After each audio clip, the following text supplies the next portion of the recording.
Good morning, class. Good morning. We're going to work some problems with vertex, focus, axis of symmetry, directrix, max, and min.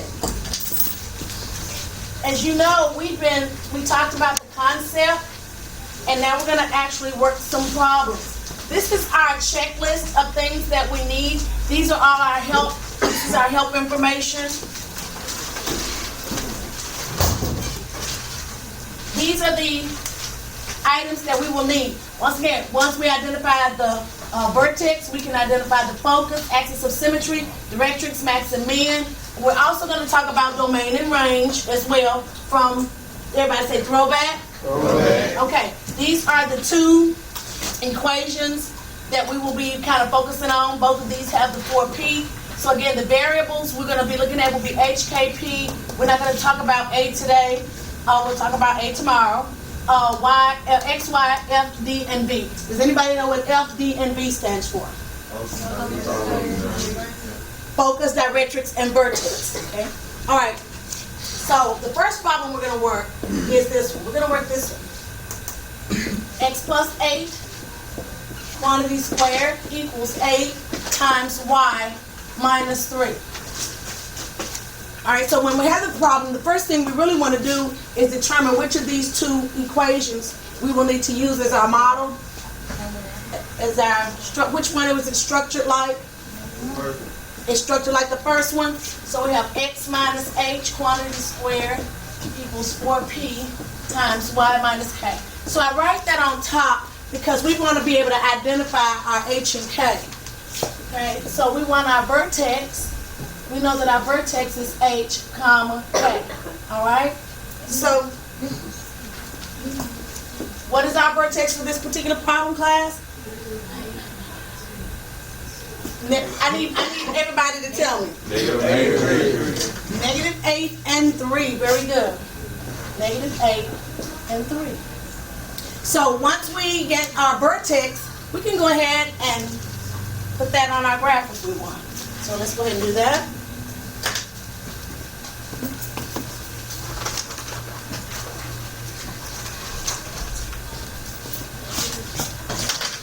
So we're going to go negative 8 on the x and up 3.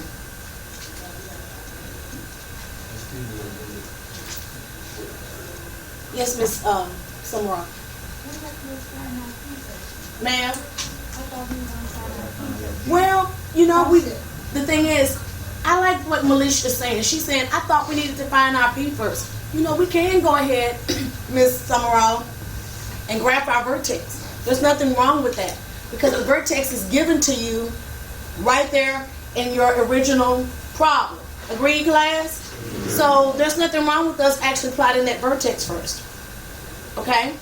I just like to plot my vertex first because, again, right away I can see it. As I write the problem down, I can see my vertex. I just go ahead and plot it and get that out of the way. Okay? All right, so I'll check that off my checklist, Ms. Samara. Now, if I want to find the focus, I will need to find my p-value. Right, class?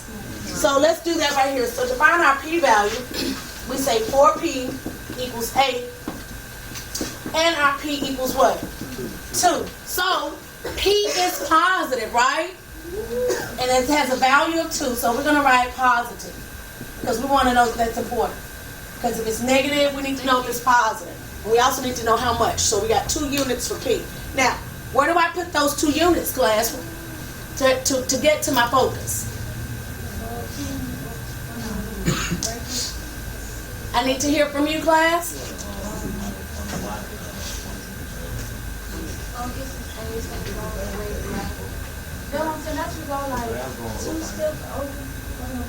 Now, Miss Summerall said, do you go 2 steps over?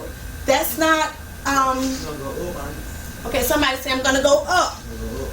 See, that's why when we did the activity, we do the graph.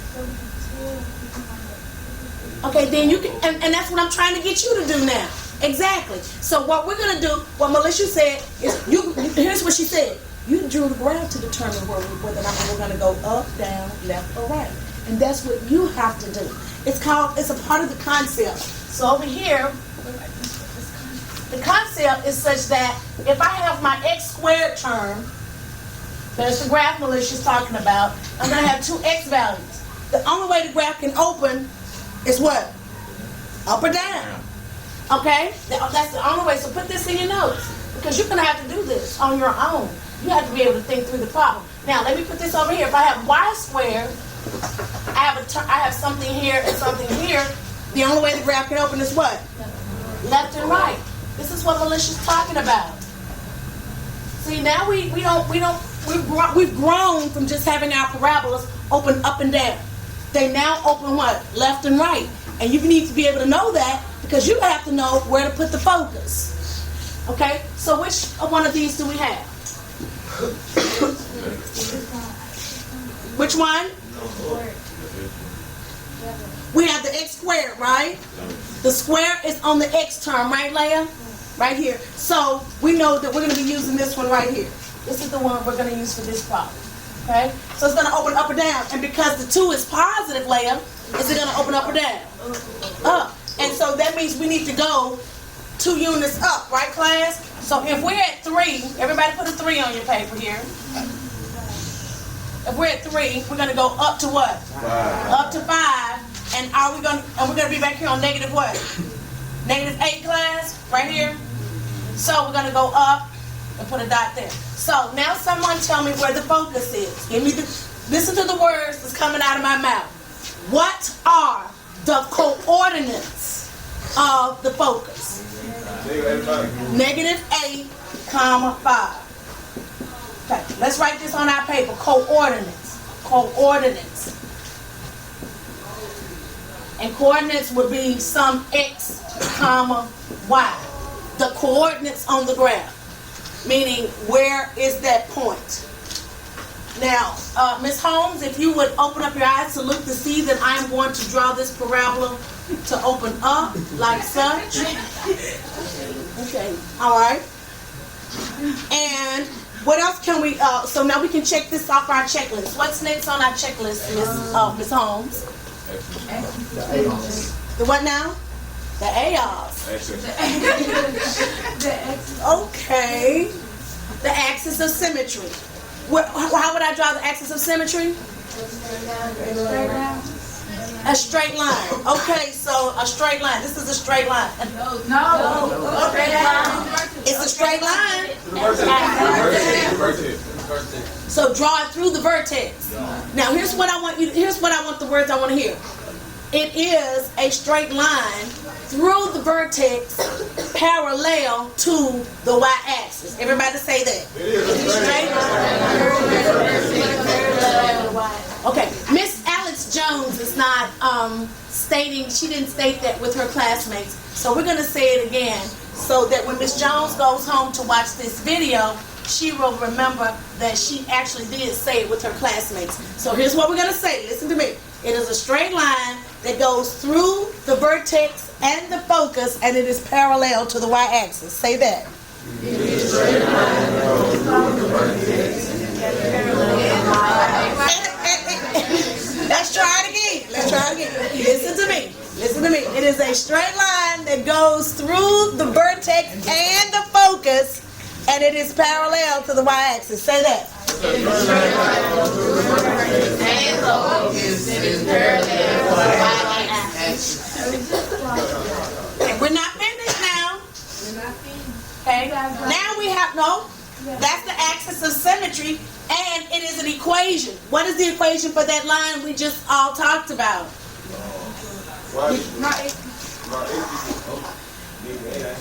It's an X word. Okay, I said it has to be an equation, Mr. Gates. You can't just give me a number. It has to be an equation. X equals to something. X equals negative 8. Right there. Does everybody see that? Okay, it has to be an equation. So let's put in our note equation. E-Q-U-A-T-I-O-N. Equation. The next thing we want to try to find is our directrix. Now, how do we find our directrix? From the what? From the vertex. So, if our vertex is here at 3, we're going to step down to what? 1. Okay? So we're going to put D here for our directrix. We're going to put an F here for the focus. And we're going to put a V here for that vertex that's in the middle. Okay, repeat after. Let me say it first, and then you will give voice to it. The directrix is a line. The directrix is a line. Let me finish it first. Let me finish. The directrix is a line that is the same distance from the vertex as is the focus, and it is parallel to the... You lost me. Okay, all right. Okay, so we're going to take it in chunks, right? Okay, all right, we're going to chunk it. Here we go. Let's chunk it. And I want you to write it. I want you to write it. So you will give voice to it, and you will write it. I will go slow, and I will repeat. I'll say it twice. You say it once and write it once. But I'm going to say it twice. The directrix is a line. The directrix is a line. The directrix is a line.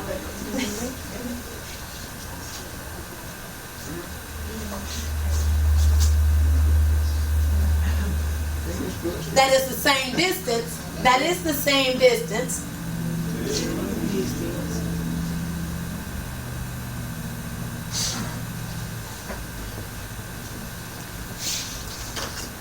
From the vertex.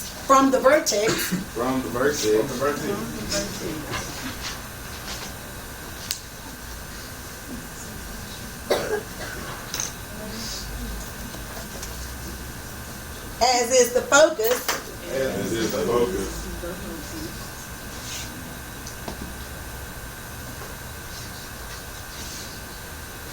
Period. It is parallel to the x-axis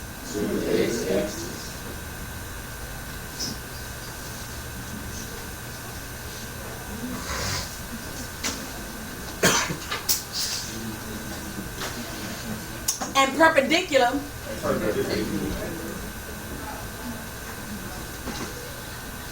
to the y-axis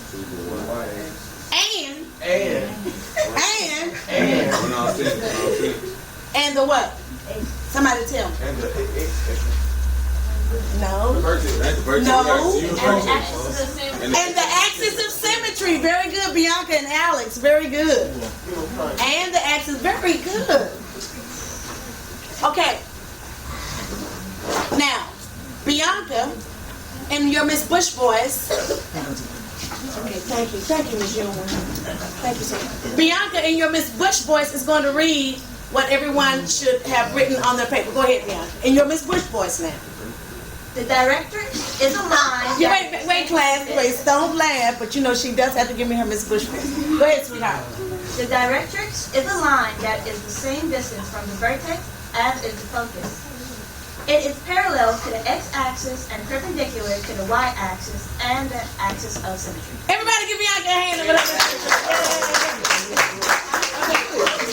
us to repeat all that after you? No, that's good. You have it written in your notes. All right, so let's kind of break that down. Let's break it down to what it's really saying. Everybody say, what's that really saying? Let me show you what it's saying. Pay attention, class. This I should have colored it different. Let me color it a different color. Now you know it's a little bit off because this is not quite to scale. Let me tell you what we just said. We just said that the green distance is the same as the red distance. In between the green and the red distance, there's this thing called the vertex. That green and that red distance are the same. That is your p-value. Okay? Because you start at the vertex and you go up to get to the focus, or you start at the vertex and you go down to get to the directrix. Okay? So basically I'm saying that this green and red value, those distances are the exact same. So if you know one, you know the other. So on the 10 ready test, if they give you only one of those distances, you know they are the same. And right there in the middle of the focus and the directrix is the what? Okay, I'm going to say it again and I want everybody to say it. Right there in the middle of the focus and the directrix is what? It's the vertex. It's right there in the middle. Okay? All right, those two are symmetric, if you will, about that vertex. They're the same distance apart. Okay, and notice, so what equation will we write for our directrix? A straight line. It is an equation, so what is the equation? No, Okay. it's y because it's going in the long Yeah, run. y. So y equals 3. What? Well, make up your mind, which one you want? 1. Okay, don't just give me a number, give me an equation. Y equals 1. Put this in your notes and put the word equation, because it is an equation.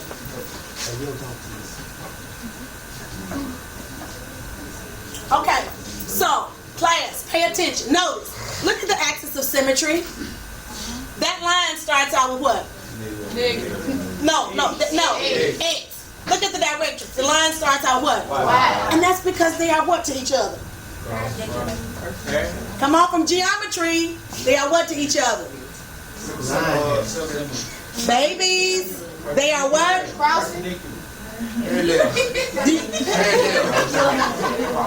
Look at your notes. They are what to each other? I'm wanting more people to say it. Perpendicular, thank you.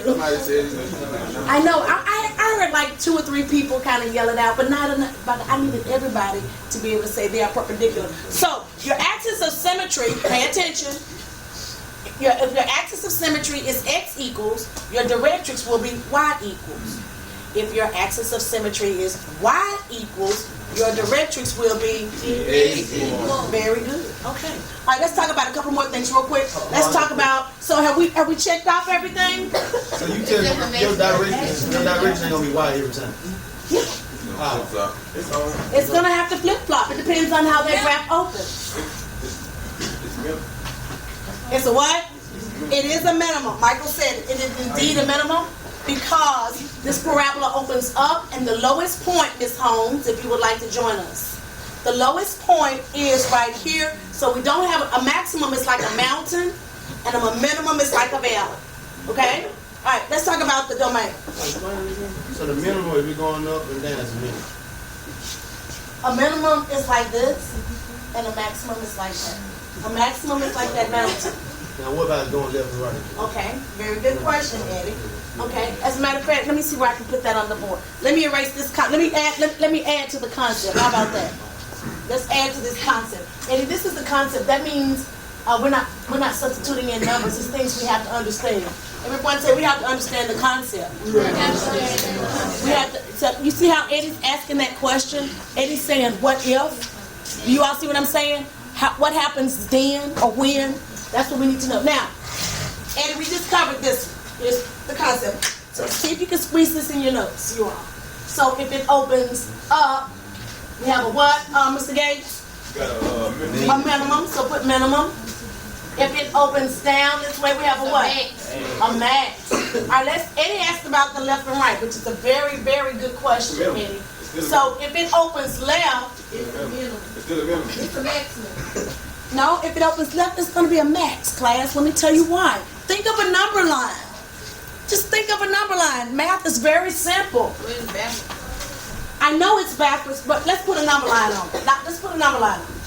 All right, let's put this value right here. Let's make this I want to make it a negative number. Nah, we don't want to make it negative or positive. Okay, y'all want to make it positive. Well, let's make this a positive 5 here. So that's a positive 5. When we get down here, we got 0. Right? So, right here, this value. Is 5 bigger than 0? It is every day. It is every day. It was yesterday, and it is today, and it's going to be tomorrow. So, this will give you this maximum value right here at 5. All those other values are less than 5. Do you see that? Okay. Now, so if it opens here to the right, what do we have? We're going to have a minimum. Because if I drew a number line, and I had a 5 here, what numbers are going to be out here? A 10. Does that make sense? See how, class? It just makes sense. I was saying 5 is the minimum number. That's what I'm saying. And then on the other side, 5 is the negative. Exactly. Exactly. Class, all you have to do is use your kidneys up here. So what is this? This is going to be a max. And this is going to be a min. All right, let's talk about domain and range. What is the domain for this problem? Come on, because I want to work another one, class. What is the domain for this? Pardon me? What is the definition of domain? No, you just don't say X. There's a formal definition for domain. From the 3rd week of school, or 4th week of school. I think. Alex, would you raise up and join us? No, we don't know. Everybody repeat after me. All possible X values. All possible X values. Okay, so what are all possible X values for this graph? 8. All possible X values. No, it's not 8. X values? Sweet babies, we need to understand, this is what I was trying to teach you when we were trying to learn domain and range. This graph opens up and it's gonna get wider and wider and wider and wider, and it's just gonna get and it's gonna go to infinity that way and infinity that way. It's never gonna stop. So what are all the possible X values? Is it gonna be infinitive? I mean, now you got the comma where you got the open Alright. Okay. zero. I know it's all equal, but zero gonna be.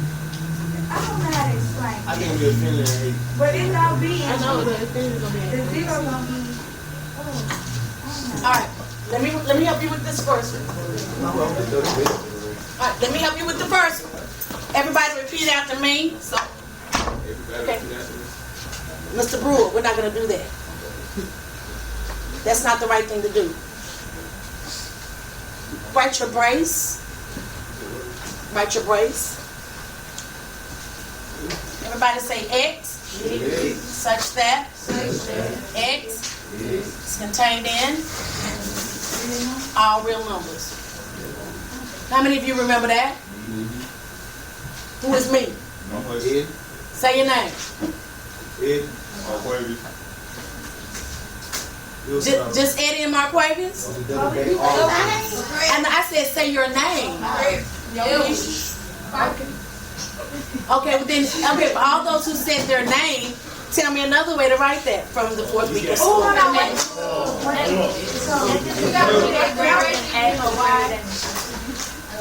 Pardon me? You gotta write the break. You gotta write the break. It's soft bracket. It's soft bracket. Okay, soft bracket. Like those salt break in your heart. And what else? What's your what? What's your what? Negative infinity is X infinity. No, Negative infinity, comma what? Positive infinity. Hard bracket? Hard bracket. On infinity. It's soft. Because there are arrows instead of there being a dot. So that would mean it stop. It's soft bracket. So is it soft bracket or hard bracket? Salt break. Soft. It is. All right. What's another way to write that? One more way we can write it. I'll go ahead and write it on the video. You all go ahead and prepare to leave. What about chocolate?